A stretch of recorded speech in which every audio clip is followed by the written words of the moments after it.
Hello, I'm Brigantia Blackbird of Blackbird's Brew. Happy Friday and welcome to Spooky Tales. So, this week, Edgar Allan Poe, who is an American literary treasure. His style of writing is gothic, atmospheric, and sometimes, if you're really getting into the text, you feel as though you're walking inside of the minds of his characters, or even of his. Now, one of the books in my home library is Great Short Works of Edgar Allan Poe. It contains his poetry, which is apparently what he hoped to be remembered for, but it also has some of his short stories and a few examples of his commentary and reviews. It makes for excellent reading in October, and don't be too put off by the size of this book. Nothing within it is overly long, so you can begin and end a story in one sitting without having to commit an entire evening to reading just that one thing. But it's another way for us to explore the spooky and the macabre and the taboo because the stories shock the senses without overdoing it or trying too hard. And it allows our minds to dance with uncomfortable concepts. And Poe's work does it with style. So today I've chosen to highlight one of Poe's poems, which is seldom quoted. This isn't, The Raven. It isn't Annabel Lee. This is something that gets overlooked. It was published in 1827 and 1839, and it's titled Spirits of the Dead. So let's go through this stanza by stanza. First stanza. Thy soul shall find itself alone, mid dark thoughts of the grey tombstones, not one of all the crowd to pry into thine hour of secrecy. So we begin with a sense of isolation. In this verse, Poe envisions the departed soul to not only be physically confined to the tomb where the body is going to slowly decompose, but the spirit is confined as well. That soul is lingering within the grave. There's an implication of being forgotten. After the casket was lowered in, covered, people left, returned no more, and the deceased is utterly alone. They've become just part of the landscape. The presence of their resting space is becoming a mere background, and no one even wonders who the dead person was or how they lived anymore. They have ceased to be. The next verse reads, Be silent in that solitude, which is not loneliness, for then the spirits of the dead who stood in life before thee are again in death around thee, and their will shall overshadow thee. Be still. So now at this juncture, we find that the deceased is in the midst of a transition. The living have left them behind, and just as the impact of that has begun to sink in, now the deceased is greeted by those who had passed over before them. And not only that, I also get the impression with the admonition to be still and that the will of the older dead will overshadow the deceased, that these spirits are coming forward to show the newly departed the ropes, as if they're learning the flow of this community. And this is, I suppose, a welcoming committee of sorts. And it goes to show how forming relationships is incredibly important to us. And we needed them to be healthy human beings. And the picture is being given to us that that need continues on after death. Interesting stuff. Now for the third verse. The night, though clear, shall frown, and the stars shall not look down from their high thrones in the heaven, with light like hope to mortals given, but their red orbs without beam to thy weariness shall seem as a burning and a fever which would cling to thee forever. So this part is a bit gloomy, because the perception of the deceased, of the quiet and the peace of the night, even of the stars themselves, has changed. It has shifted into something that is uncomfortable for them.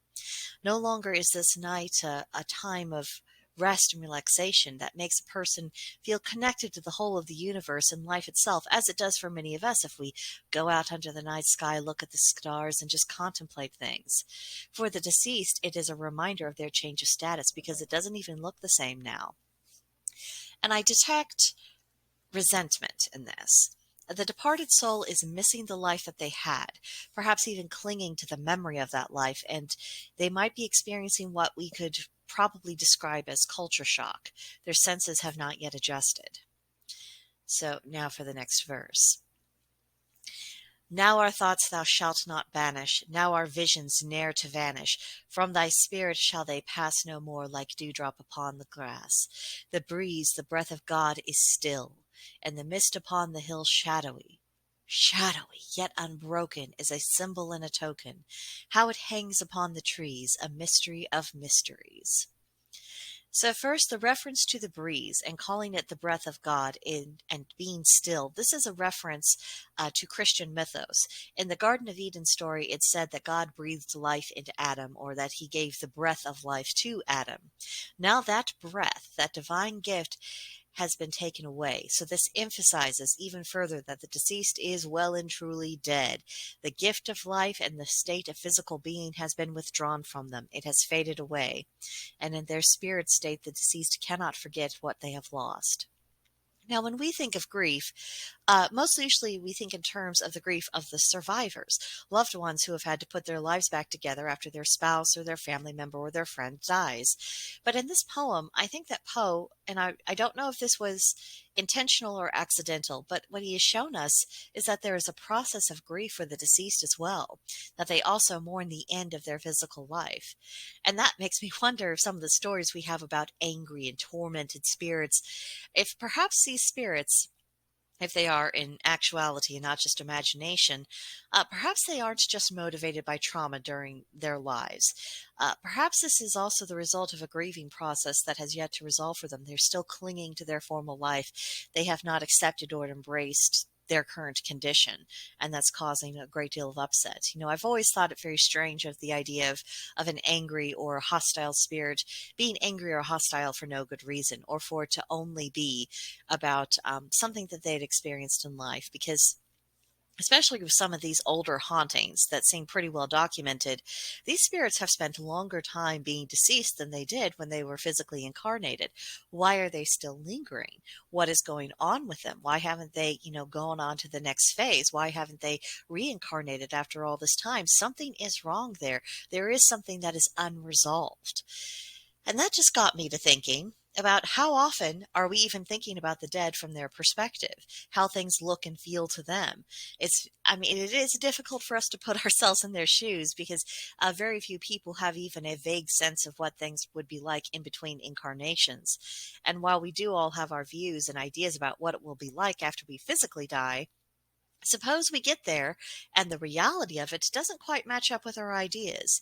That could be incredibly frightening, because we may have felt at peace and accepted with what we believed would happen, and if what actually takes place is different, and it doesn't even have to be bad, just different from our expectations, I can see how that would make a person feel incredibly vulnerable.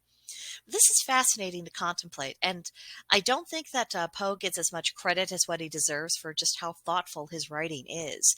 One of the reasons why I think his work still elicits such strong emotional responses for people who, are actually immersing themselves in his poetry and his stories, is because I think Poe is able to take us to places in our minds that we don't normally visit, and then he shows us the humanity within that, even of the horrors.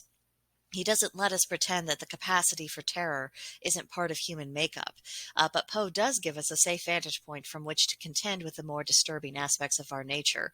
And certainly the idea of being a spirit and not quite knowing what to do with yourself, and mourning your own loss and having to find some way to get through all that, that is a disturbing idea of having that emotional upset while being disembodied. Interesting stuff. Interesting stuff. But now let me know what you think about all this. What did you think of the poem? What do you think of Edgar Allan Poe's works in general? Tell me all about it in the comments section, or go to the description box, click on the link to the Gilded server Blackbird's Brew, and join the conversation there. We have a lot of storytelling geeks there who like to dissect things. One of the members in particular, Puritan View. If you tell her you have song lyrics or a story that you just want to analyze to death, I'm telling you, she is your girl. She will go hours for you with that, as long as you want to kind of talk about the ins and the outs, and what does this mean, and what does this say, and how do I feel about it. It's a good time. So I hope you will pay us a visit soon. But that will do it for this video, and I will see you next time. Bye.